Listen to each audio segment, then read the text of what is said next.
go to chapter 16, economics, non-provision of public goods. But before going deep into public goods, we have the private goods. Why do we call it private goods? We call it private goods because these goods are non-excludable and they are excludable and rivalrous. So do not make a mistake of saying private goods are goods that are produced in the private sector.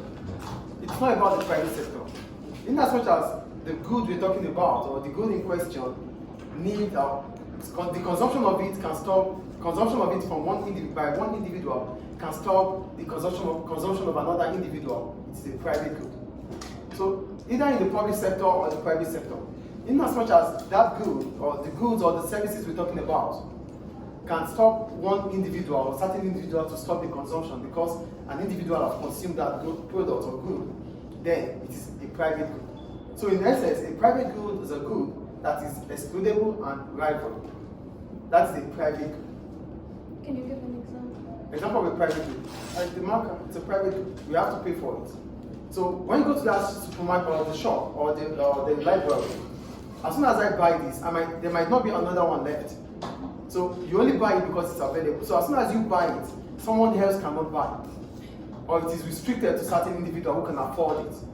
So it's a private good. Just another example is going to the stadium. There's always going to be tickets that you have to pay for. So as soon as the stadium is sold out, you cannot buy any other ticket, right? It is sold out. Why is it sold out? It is sold out because it is excludable. That is what a private good is. Do you understand what a private good is? Yeah? Yes. Okay, good. So I got private goods. These are goods that are rivalrous. This simply means the consumption of such goods by an individual might make it not available for another individual. So the consumption of that good by an individual might make it not be available for another individual. That is a private good. Almost all goods are private. For a few goods that are almost all goods are private. But for a few, something is missing. Almost all goods are private.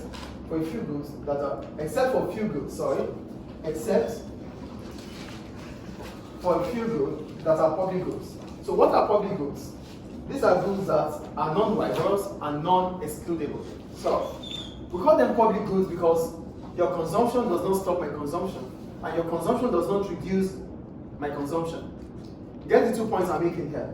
We call it a public good because your consumption doesn't stop my consumption. That is non-rivalrous. And it's non-excludable because your consumption doesn't reduce my consumption. I've said two things here. Yeah. The first one I talked about is non-rivalrous, which means your consumption doesn't stop my consumption. And it's non-excludable because your consumption does not reduce the level of what I consume. Do we understand the point here? Yes. So, for public goods, the marginal cost is providing it is always zero. It's not marginal cost equals to marginal revenue. For public goods, the extra unit produced is going to be zero. If government is providing it, because it's from government, so whatever they produce, the marginal cost is zero. Do you get the point I'm making here? The cost of producing an extra unit of a public good is zero, unlike a private good. Do you get the point here? So that is the point about a public good. So examples of public goods are defense, the national defense, like the army, the navy. It's by the government, not individual, not the private sector. Police service, the police we have, they're formed by the government. So you having a police service, you calling a police officer, rendering you a service does not stop me from rendering a service too. So that means the service is strictly for everyone. That's why it is a public one. Sit down properly, or I just keep you out of this class after now. So, street lighting. You know what street light is, right? The street light. Yes. Your consumption of the street light does not stop my consumption. Because the street light is provided by the government.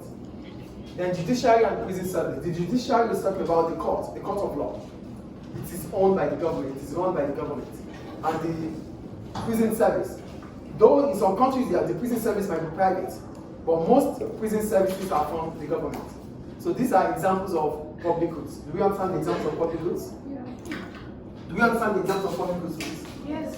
Now, what is the non-provision of public goods? So non-provision of public goods will come if the production of all these is left in the hands of the market mechanism or the free market. Please try to understand what I'm talking about here. The topic is about non-provision of public goods. Public goods will not be provided if it is left in the hands of the free market, which is the market mechanism, the market system, private individuals, private firms. If they are left to produce this, we would never have them, because these things here might bring about a free rider. Please, where we are going is hello. What we're talking about here is non-provision of public good. It is not exactly public good, but why won't we have a public good? That is the point. We won't have public goods if it is provided by the market system, which is the free market, the price mechanism, private individuals, private firms, because they cannot provide all this without asking for payment. So therefore, there will be what we call market failure. Remember we did market failure, right? And one of the examples of market failure is non-provision of public goods. So public goods are not going to be provided if it is left in the hands of the private sector. That is the point. Why won't the private sector provide these goods? The private sector won't be able to provide these goods because there's going to be the free rider problem. These goods can be consumed by those who do not pay for it.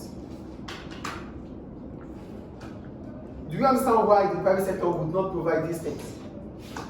These things are non-excludable and non-rivalrous. But the private sector wants to provide goods and services that are excludable and that rival. So they want every goods that are being produced to be paid for. But the street light, some people might not pay for it. The fence, some people might not pay for it. That's why if this is left in the hands of the private sector, we won't have them produced. It will be underprovided. That is what non-provision is. Do we understand non-provision here? Yeah. Non-provision means we might not get so much or we get little. Or we might even be having a missing market for them. These things might not even be available at all. Do we understand the point we're making here? There is non-provision of public goods because if the private sector are left to provide all these mentioned here, we won't all have them. Why? Because they are non-excludable and non-rivalrous. The private sector cannot stop individuals from getting the services of all this. Why? Because there's a free rider. And who's a free rider? A free rider is that individual who benefits from what someone else is paying for. I might not pay tax, though I pay tax anyway. I might not pay tax, just an example, and I enjoy the street light, which was provided through taxpayer money. Do you get the point I'm making here? Yes. For example, the government of this country might have produced the street light with taxpayer money through the revenue generated from tax. But certain individuals who do not pay taxes might still benefit from the street light. So that individual who do not pay tax and benefit from the street light, which was provided through taxpayer money, is a free rider. The private sector would not do that. The private sector will provide street light if individuals can pay for it. Do we understand? Yes. So goods will not be public goods will be underprovided if it is